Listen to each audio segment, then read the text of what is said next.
Hola, buenos días. Me llamo Roberto Thornton. Estoy el presidente de Asociación del Internacional District Energía. Eso es el limitado de mi español. So I'm going to speak English from here, por favor. Let me share my screen. So again, thank you for this opportunity and invitation.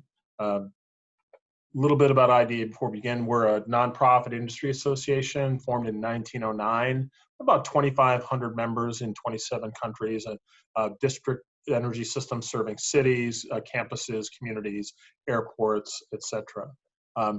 So I was asked to sort of set the framework for district energy. When we look at the energy challenge for cities, it wasn't very long ago, 1810, global population was 1 billion people. So and there was only one city on the planet with a population over 1 million. That was London.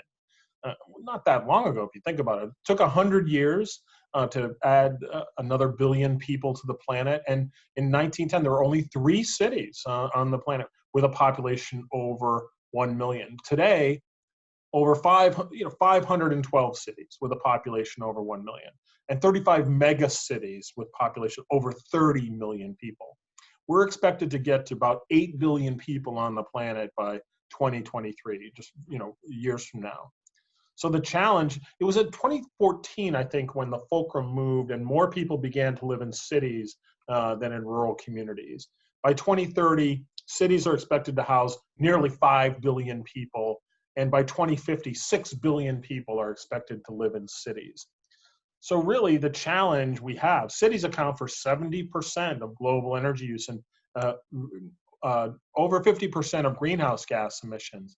And in most cities, heating and cooling is the dominant use of energy. It's not electricity. In developing countries like United Arab Emirates, for instance, air conditioning can account for over 70% of local electricity use. So today, cities are really where it's at. It's where we need to focus to bring more sustainability and more resiliency. This is an image from Superstorm Sandy, hit New York, New Jersey, Connecticut in 2012, October 2012, a devastating storm. Recently, we've had wildfires across California. In fact, they've had to shut off the electricity grid for segments at a time out of fear of igniting wildfires. And this isn't just California, it's been Texas, and even Canada has been experiencing wildfires, I believe brought about as a result of climate change, drought, shifting conditions. So it's not lost. This is really having both public safety peril, but also economic impact. These tornadoes, hurricanes, freeze-ups, massive hurricanes dropping significant amounts of water, stationary hurricanes.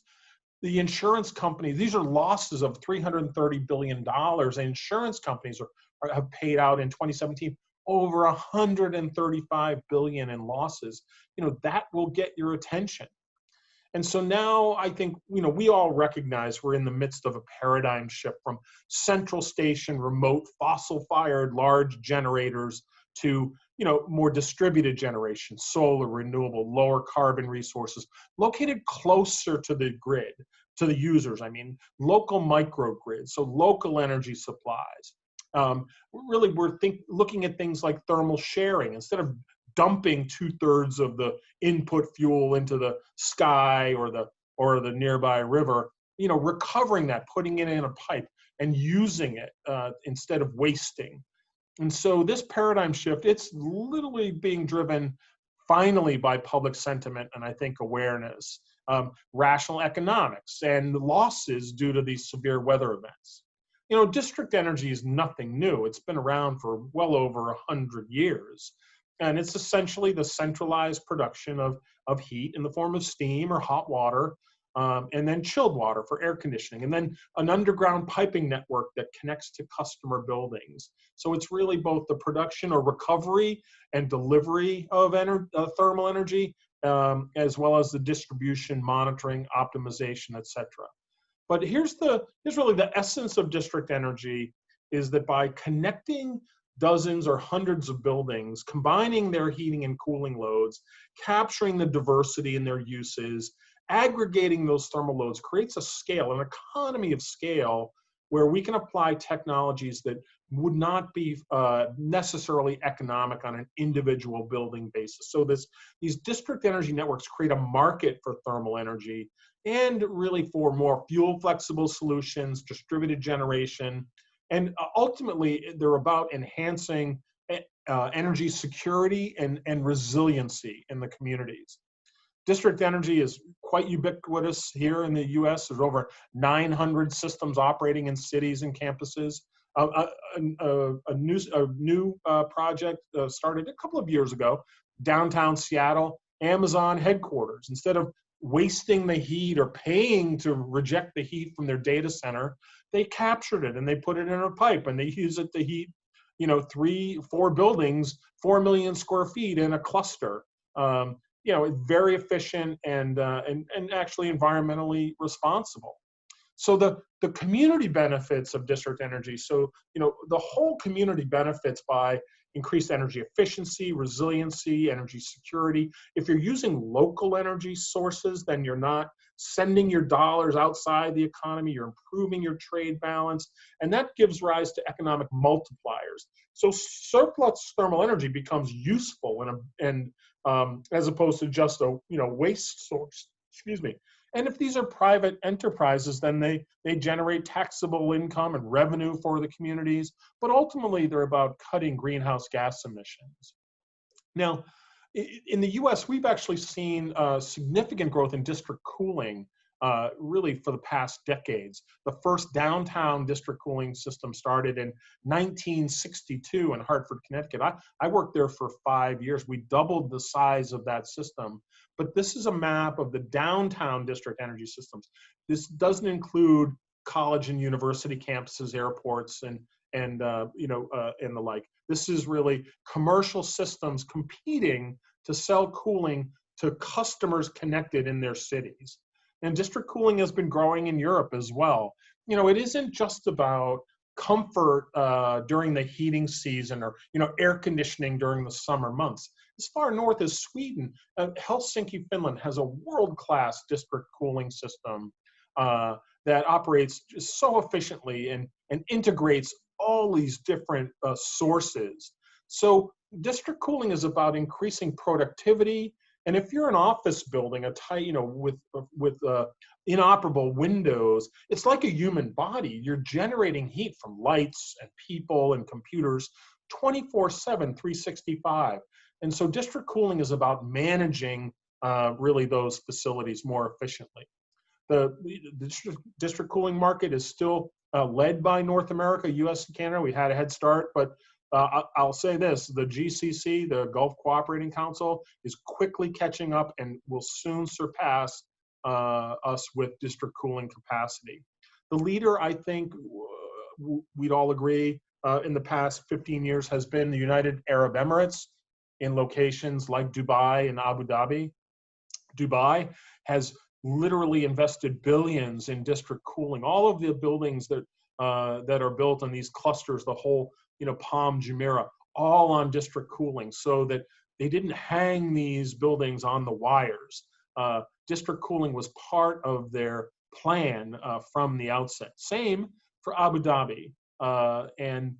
So these world-class landmark clusters of buildings are served by district cooling, so they're not putting a load on the electric grid.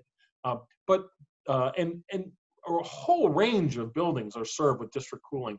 Hotels, casinos, data centers, commercial office, government, arenas, events, malls. There's no shortage of malls in UAE, and most of them are on district cooling networks. Not only that, the transportation sector in Dubai, the Dubai Metro is served by district cooling, a series of stations throughout that network. So the advantages of district cooling, particularly in warmer climates, dense cities, it isn't just avoiding electricity use, it's also the scale of these systems allow use of gray water or treated sewage effluent, conserving fresh, clean water for human use, not using that in cooling towers. So that's, district cooling has additional advantages beyond just kind of conserving electricity and reducing peak demand. But make no mistake, district cooling in these warmer climates is not a luxury. It's not about comfort. It's life safety. It's critical that these systems be efficient and reliable. And ultimately, the consumers benefit, reducing the electric demand in buildings by at least half, lower life cycle and capital costs, avoiding investment in cooling towers and chillers, makes the buildings, district cooling makes buildings easier to operate. And architects love district cooling. We create value by unleashing roof space for profitable use, tennis courts, health clubs, restaurants, pools, as opposed to cost center, noisy, vibrating, equipment gives rise to revenue streams. So district energy unleashes value more than just energy efficiency. It really does create tremendous benefits, not only for the building owners and the tenants, but the larger community. And before I close, I just want to share a little bit of information from the IDEA members. Like many of you, we've been dramatically affected by the pandemic and COVID-19. And here in the US, in early March, when the students left campus for spring break, they were told, don't come back. And in many cases, buildings were unoccupied or vacated.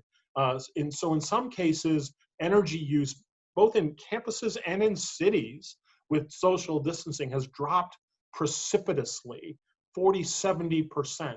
But the good news of buildings served by district energy, it's really simplified operations. Instead of having to dispatch people to maintain and start and stop and manage equipment, district cooling just simplifies that operation of connected buildings. But there have been some findings. When buildings are unoccupied and vacated, then equipment isn't being used, water isn't circulating like it usually does, and stagnant water can create risks, things like Legionella, or really just conditions that we've not really seen before. And as we look ahead, many of our cities and campuses are planning for reopening and changing the density, the population, the uses, the schedules, shifting how the buildings operate and the tenants function. And in buildings that are served by district energy, it'll be easier to kind of transition to these new models. And in many cases, our members are reporting that customers are thinking about doubling or significantly increasing the amount of outside air so as to improve parts per million and healthy conditions within. And that could give rise to significant increase in peak cooling loads and heating loads when winter returns. So that's what I had. I want to thank you for your time. If I've run long, my apologies. Muchas gracias for your attention. If you'd like to reach out to IDEA or contact me, here's how to reach me. And again, thank you very much for this invitation. And buena suerte. Good luck going forward. Bye for now.